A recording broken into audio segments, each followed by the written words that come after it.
Let me tell you something that most people already know but will never say out loud. Power is attractive, not money, not looks, not status. Raw, undeniable, unapologetic power, the kind that doesn't ask for permission, the kind that walks into a room and changes the energy without saying a word. And today we're going to talk about one of the most extreme expressions of that dynamic that exists in the adult world. Something that makes people uncomfortable, not because it's wrong, but because it forces them to confront something about human nature that they'd rather keep buried. We're talking about hooer parties, swinger events where the ratio is 20 men to 1 woman. 20. And before you click away, before you roll your eyes, before you type something in the comments, I want you to stay with me, because what I'm about to break down isn't just about sex. It's about power. It's about psychology. It's about desire in its most raw and honest form. And it's about what happens when you strip away society's performance and look at what human beings actually want when no one is watching. That's a Machiavellian conversation. And this is a Machiavellian channel, so let's get into it. First, context. Because most people walking into this topic have either zero knowledge or a wildly distorted picture based on fiction and judgment. The swinger community is not what movies make it look like. It's not chaotic, it's not reckless, it's not populated exclusively by people making bad decisions. It's a lifestyle community, consenting adults who have made deliberate, informed choices about how they want to explore their sexuality. And within that community, there's an entire ecosystem of different event types. You have couples-only parties, where pairs come specifically to swap partners. You have youngster parties, age-restricted events for under 35 or under 39 crowds. You have mask parties, where anonymity is the entire point.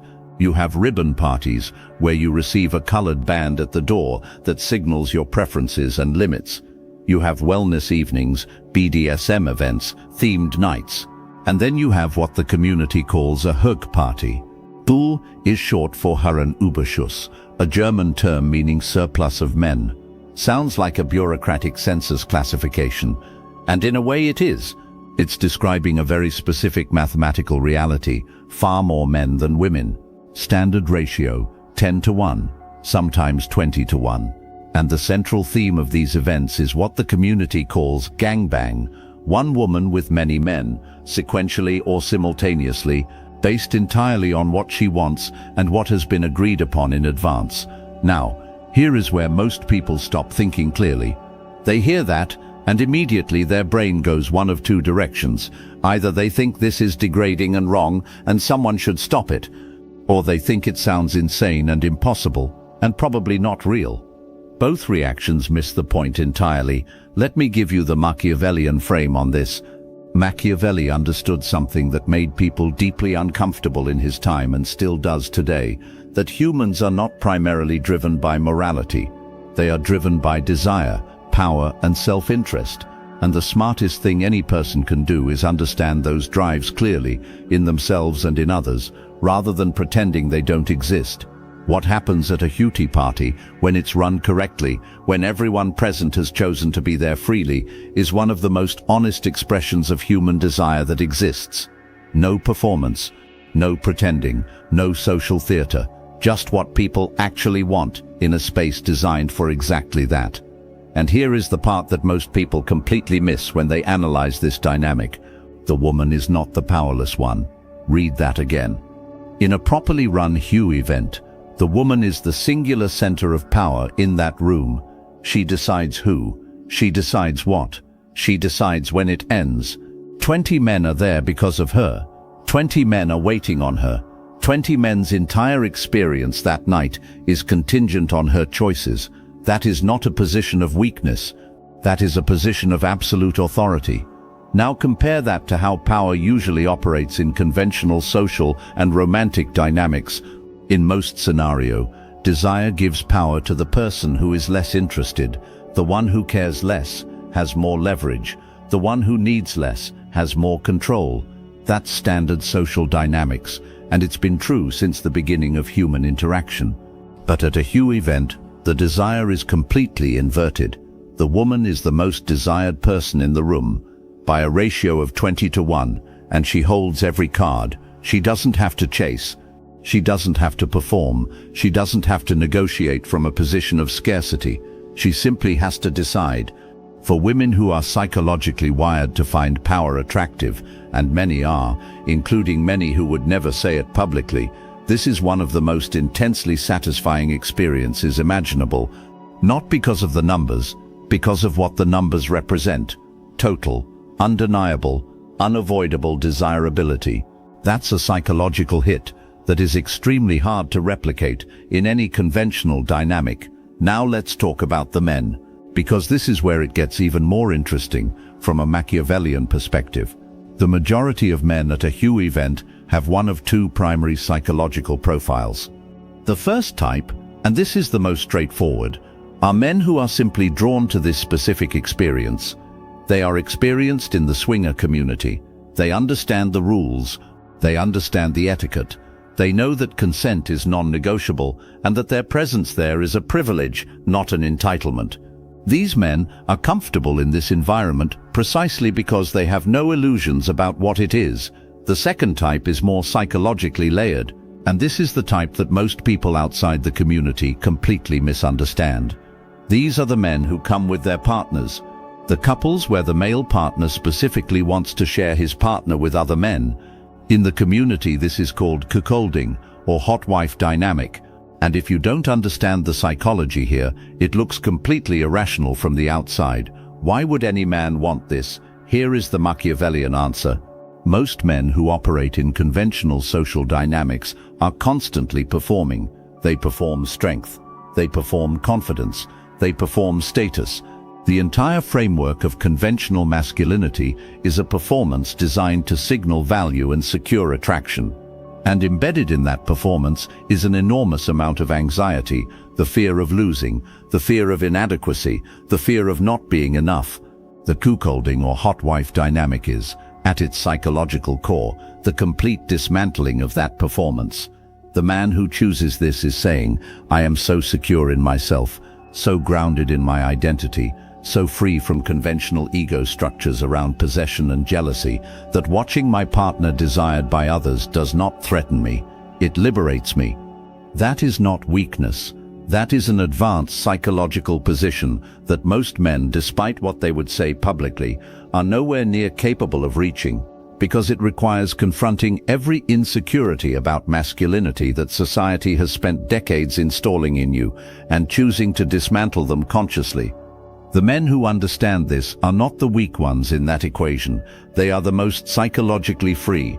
Now, reality check.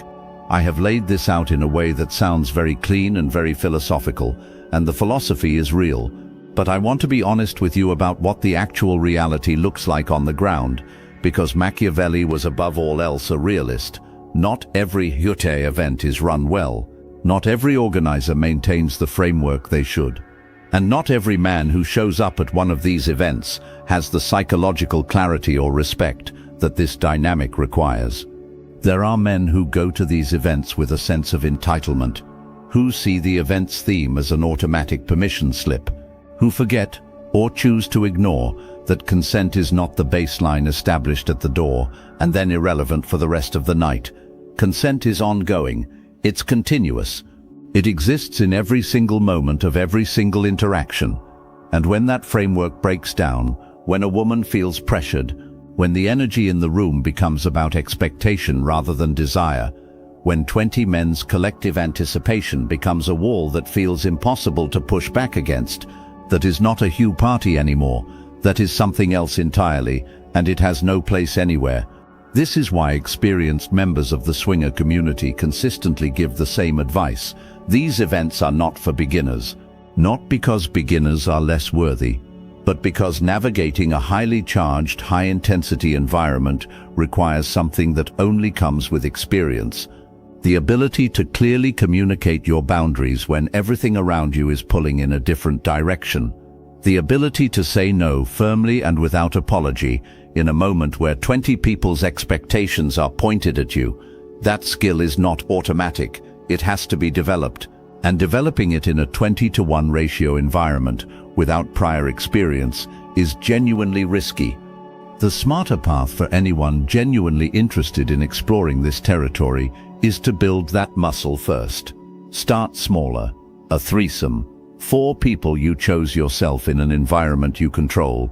Practice the communication, practice the boundary setting, get comfortable with the intensity of group dynamics at a lower scale, and then, when you genuinely know yourself in those situations, when you can read your own responses clearly and act on them without hesitation, that's when an event at this level can be what it's designed to be.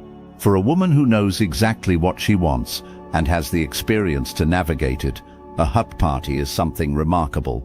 You don't organize anything, you don't coordinate, you don't chase. You arrive and the room is already oriented around you.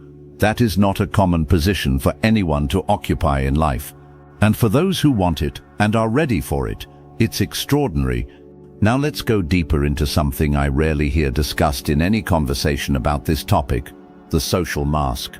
Machiavelli was obsessed with the gap between what people present publicly and what they actually want privately, and nowhere is that gap wider than in human sexuality. The average person who watches a video like this, and there are far more of you than will ever admit it, carries a private inner world that is dramatically different from their public presentation.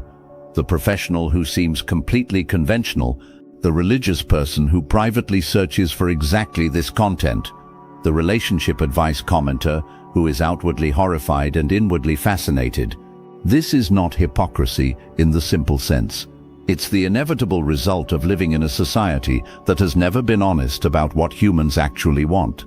We've built an entire civilization on the performance of desire rather than its reality, and the performance is exhausting, and the reality leaks out in places we don't expect it to. The reason a video about header parties gets views is not because people are broken, it's because the topic touches something real. The fantasy of absolute desirability, being wanted by not 1, not 2, but 20 people simultaneously, is a fantasy that resonates because it is the extreme end of something every human being wants: to be wanted. Completely, undeniably, overwhelmingly. That fantasy does not make you deviant, it makes you human. And the question Machiavelli would ask is not, is this desire morally acceptable? But rather, what do you plan to do with your understanding of it? Because knowledge of desire is power over yourself and in understanding others. If you know what you want, really know, not what you've been told you should want, you can pursue it intelligently. You can find the right environments, the right people, the right situations. You can build toward experiences that actually satisfy you, rather than spending your life performing satisfaction you've never felt. And if you understand what others want, again, really understand, not the performance they put on, you interact with them on a completely different level. You stop being manipulated by social theater. You see people clearly, and you can choose how to respond to what you actually see, rather than what you're supposed to see. That's the Machiavellian application here. Not shock value, not fantasy fulfillment, strategic self-knowledge, now practically. Because I'm not going to leave you with only philosophy. If this world genuinely interests you, as a participant, as a curious observer, as someone exploring what's actually out there, here is how to approach it intelligently. Research before anything else. There are established platforms, particularly in Europe where this culture is most developed, where these events are listed. Every event has a detailed description. Read the entire description, not the headline, every word, because the description tells you the theme, the rules, the dress code, the entry requirements, the demographic, the tone. Someone who shows up to the wrong event because they didn't read is someone who wasn't ready for any event. Understand the culture before entering it. The swinger community has norms, etiquette, and expectations that are completely different from mainstream social settings. Behavior that would be considered normal in a bar is often considered extremely inappropriate at a swinger event, and vice versa. The learning curve is real, and it matters. Private organizers deserve special attention. These are individuals or small groups who don't own a permanent club, but rent venues and create events. The best of them vet every attendee personally. They review profiles, they sometimes require face photos or even brief conversations before granting entry. This sounds intense, but what it produces is an environment where everyone belongs, where the energy is consistent, where there are no wildcards who don't understand what they walked into. That quality control makes every experience at that level dramatically better than a poorly managed open event. Never confuse the theme with blanket permission. This applies especially to men. The fact that a hurt you event exists, the fact that its theme is what it is, does not create any entitlement whatsoever. You are there because the host allowed it. What happens beyond that is entirely contingent on the choices of the other people present.